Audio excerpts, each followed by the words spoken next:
श्री गणेश जी महाराज व लक्ष्मी मैया की जय।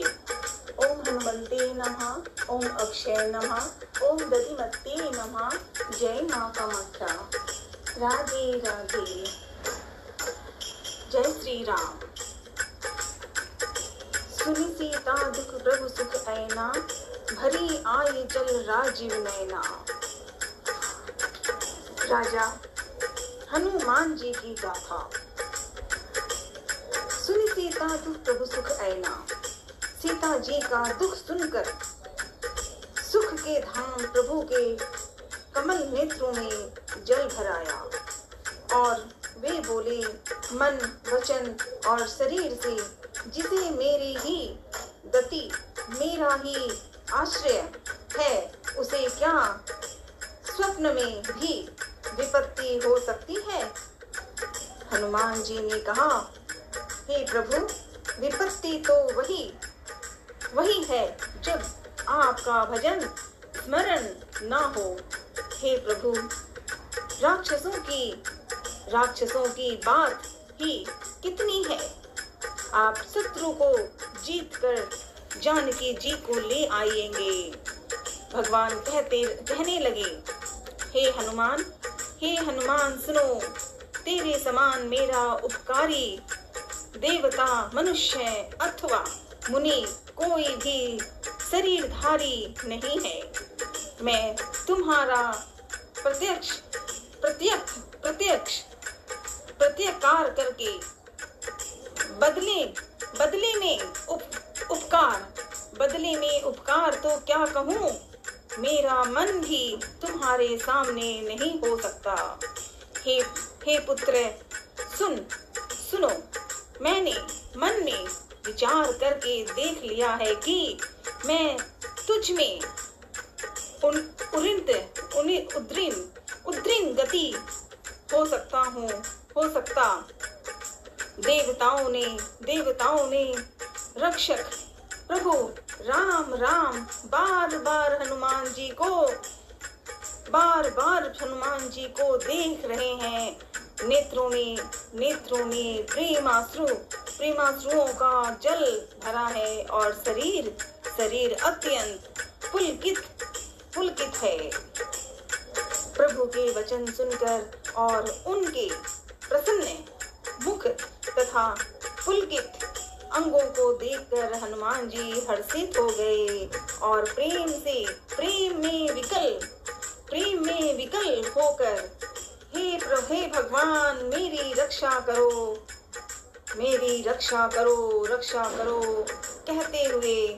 कहते हुए श्री राम जी के चरणों में गिर पड़े हनुमान जी। जय अंजनी नंदन, आपको कोटि कोटि प्रणाम। राम जी के चरणों में गिर पड़े हनुमान जी। बार बार प्रभु चाहे उठावा, बार उठाना चाहते हैं और हनुमान जी झुक रहे हैं राम जी के साथ, क्योंकि राजा राम और सीता जी का जो मित्रता है, जो रिश्ता है, उसके लिए जितने शब्द कहे जाएं वो कम होंगे। बार बार प्रभु चाहे उठावा, प्रेम मगन ते ही उठ बन भावा। प्रभु उनको बार बार उठाकर चाहते हैं, परंतु प्रेम में डूबे हुए हनुमान जी को चरणों से उठना सुहाता ही नहीं। प्रभु का कर कमलों को हनुमान जी के सिर पर है। हनुमान जी लाडले हनुमान के सिर पर आशीर्वाद, प्रेम, अपनापन निभा रहे हैं। उस स्थिति का स्मरण करके शिव जी, भोलेनाथ जी प्रेम मग्न हो गए। जिस प्रकार हनुमान जी और राम जी से मिले हैं, तो भोलेनाथ के मन में जय जयकार हो रही है। भोलेनाथ के रुद्र अवतार अपने हनुमान जी हैं और श्री राम के दुलारे अपने हनुमान जी हैं। अंजनी नंदन पवन पुत्र, आपको कोटि कोटि प्रणाम। फिर मन को सावधान करके शंकर जी अत्यंत सुंदर कथा कहने लगे।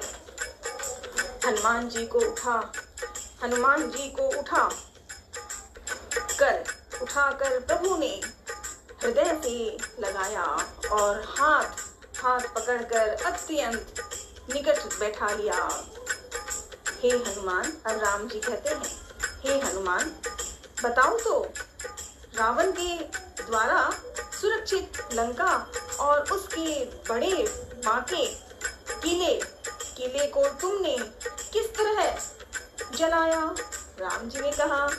तो हनुमान जी ने प्रभु को प्रसन्न माना, जान लिया, क्योंकि पहले राजा राम दुखी हो गए थे ना, सीता माँ की बातें, अंगूठी लेके आना वगैरह वगैरह बातें, लेकिन अब दोनों के बीच प्रेम हो गया है, रोना भी हो गया, खुशी भी हो गई। हनुमान जी ने पूरी विषय बता दी कि सीता माँ का।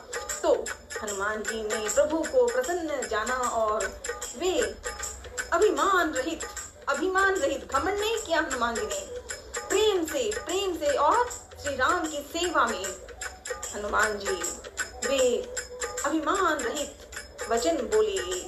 हनुमान जी बोले, बंदर का बस यही बड़ा पुरुषार्थ है कि वह एक डाल से दूसरे डाल पर चला जाता है।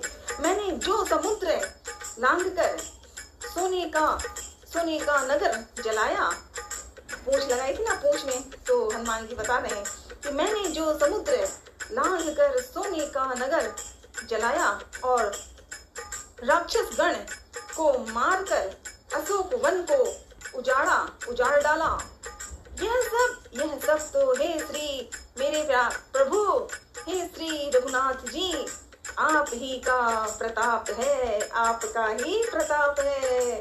हे नाथ, इसमें मेरी प्रभुता कुछ भी नहीं है। हे प्रभु, जिस पर आप जिस पे प्रसन्न हो, उसके लिए कुछ भी कठिन नहीं है। आपके प्रभाव से रूई, जो स्वयं बहुत जल्दी जल जाने वाली वस्तु है, वो बड़वा नल को निश्चय ही जला सकती है, अर्थात असंभव भी संभव हो सकता है। जय हो। नाथ भगति अति सुखदायिनी, देहु कृपा करी अन पायनी। हे नाथ, मुझे अत्यंत सुख देने वाली अपनी निश्चल भक्ति करके दीजिए। हे नाथ, मुझे अत्यंत सुख देने वाली अपनी निश्चल भक्ति करके दीजिए। हनुमान जी की अत्यंत सरल वाणी सुनकर हे भवानी, तब प्रभु श्री रामचंद्र जी ने ऐसा ही हो, राम जी ने कहा ऐसा ही हो, कहा हे उमा, जिसने श्री राम जी का स्वभाव जान लिया, उसे भजन छोड़कर दूसरी बात ही नहीं सुहाती। यह स्वामी सेवक का संवाद जिसके हृदय में आ गया, वही श्री रघुनाथ जी के चरणों की भक्ति पा गया। प्रभु के वचन सुनकर बानरगण कहने लगे, कृपालु आनंद मकंद श्री रामचंद्र जी की जय हो, जय हो, जय हो। तब श्री रघुनाथ जी ने कपिराज सुग्रीव को बुलाया और कहा, चलने की तैयारी करो। अब हम राम जी कह रहे हैं सुग्रीव जी को, चलने की तैयारी करो। अब विलंब किस कारण किया जाए? वानरों को तुरंत आज्ञा दो। भगवान की यह लीला, रावण वध की तैयारी देखकर बहुत से फूल बरसाए और हर्षित होकर, खुश होकर, प्रसन्न होकर देवता आकाश से अपने अपने लोक को चले। बानर राज सुग्रीव ने शीघ्र ही बानरों को बुलाया। सेनापति के समूह समूह आ गए। बानर भालुओं के झुंड अनेकों अनेकों रंगों के हैं और उनमें अतुलनीय अतुलनीय बल है। प्रभु पद पंकज नावहि सीसा, प्रभु पद पंकज नावहि सीसा। हे प्रभु, वे प्रभु के अब वे प्रभु के चरण कमलों में सिर नवाते हैं, आपस में ईश्वर को आदर प्रणाम करते हैं। महान बलवान रीछ और बानर गरज रहे हैं। श्री राम जी ने बानरों की सारी सेना देखी। तब कमल नेत्रों से कृपा पूर्वक उनकी और दृष्टि डाली। राम कृपा का बल पाकर श्रेष्ठ बानर मानो पंख वाले बड़े पर्वत हो गए हैं। तब श्री राम जी ने हर्षित होकर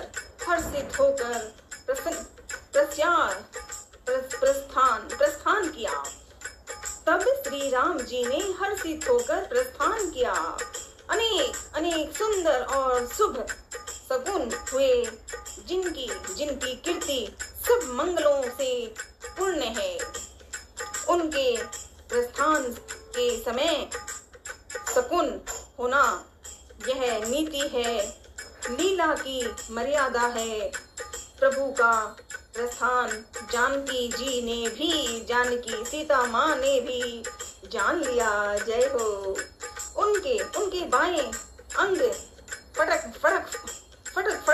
कर मानो कहे देते हैं कि श्री राम जी आ रहे हैं, श्री राम जी आ रहे हैं। जानकी जी को जो सगुन होते थे, जो सगुन हो रहे हैं, वही रावण के लिए अपसगुन किए हो रहे हैं।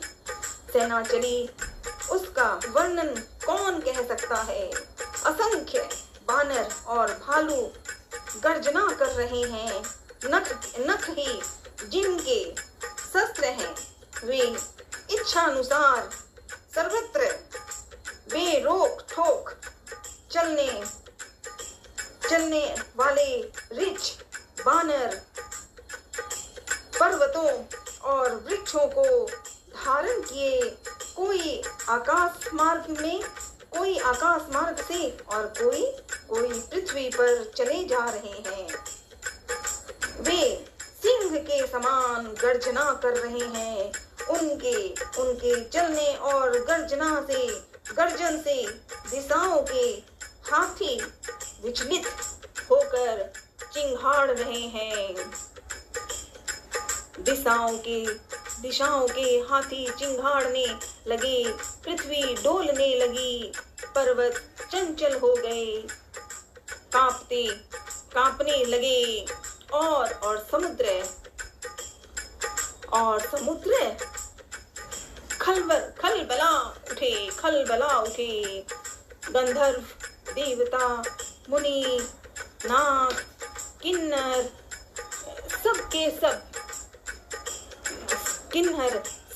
सब मन में हर्षित हुए कि अब हमारे दुख टल गए हैं। अनेकों करोड़ भयानक बानर योद्धा कटकटा रहे हैं और करोड़ों ही दौड़ रहे हैं। प्रबल प्रताप कौशलनाथ श्री रामचंद्र जी की जय हो, ऐसा पुकारते हुए वे उनके गुण समूहों को गा रहे हैं। उदार, परम श्रेष्ठ और महान सर्पराज शेष जी भी सेना का बोझ नहीं सह सकते हैं। वे बार बार मोहित हो जाते हैं। घबरा जाते हैं और पुनः पुनः बार फिर कच्छप कच्छप की कठोर पीठ को दांतों से पकड़ते हैं। ऐसा अर्थात बार बार दांतों को गड़ाकर कच्छप की पीठ पर लकीर सी खींचते हुए वे कैसे शोभा दे रहे हैं। मानो श्री रामचंद्र जी की सुंदर प्रस्थान यात्रा को परम सुहावनी नाम जानकर उसकी अचल पवित्र कथा को सर्पराज शेष जी कच्छप की पीठ पर लिख रहे हो। इस प्रकार श्री रामचंद्र जी समुद्र तट पर जा उतरे। जय श्री राम, जय हनुमान। अनेकों रिक्ष बानर वीर जहाँ तहाँ फल खाने लगे और अपने इच्छा अनुसार समुद्र में पहुंचकर वहां के लिए आगे क्या करना है सबका विचार तैयार हो रहा है। ये है राजा राम की कथा, ये है हनुमान की कथा। राजा राम और हनुमान समुद्र पहुंच रहे हैं। जब समुद्र में पहुंचेंगे फिर लंका पहुंचेंगे और लंका से रावण का तमाशा, रावण की बातें, और फिर रावण की मृत्यु के बाद दीपावली होगा। दीपावली कब? जब 14 वर्षों का वनवास पूरा होता है राजा राम, सीता और लक्ष्मण की, तब 14 वर्षों बाद अयोध्या आएंगे। आज दीपावली है। अयोध्या की सजावट हो रही है। पूरे अयोध्या में चारों तरफ इस तरह से दिए ही दिए जले हैं कि रात का समय भी दिन हो गया है। आज दीपावली का सजावट जो हो रही है उसे देखकर कहीं भी रात नहीं दिखेगी, क्योंकि राम आ रहे हैं भाई। 14 वर्षों के बाद आ रहे हैं राजा राम अयोध्या पहुंचेंगे। अभी पाठ में हमें राजा राम समुद्र किनारे आ गए हैं। राम की कथा, राम की बातें, जय श्री राम कहते ही हनुमान प्रसन्न है। आज विक्रम संवत 2081 कार्तिक मास कृष्ण पक्ष 13 बुधवार। आज दीपावली, छोटी दीपावली भी है और कल दीपावली।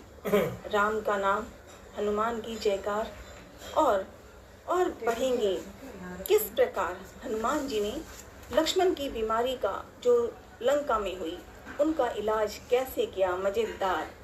आज सुंदरकांड के पाठ में थोड़ी सी मनन, बाकी फिर से बार बार उसे पढ़ पाएं। बस हनुमान जी यही करना। दादू जी, वैष्णव पावन धाम और सालासर बालाजी, कामाख्या मैया, दधिमती मैया, आपको कोटि कोटि नमन। मेरे लड्डू गोपाल साथ है। लड्डू गोपाल को देखकर मुस्कुराकर सुंदरकांड पढ़ना ना आए तो भी जय श्री राम जय हनुमान कहे तो लाला भी खुश है। जय हो लाला। राधे राधे। ओम नमः शिवाय। तुलसा की जय। लक्ष्मण विष्णु भगवान की जय। हर हर महादेव।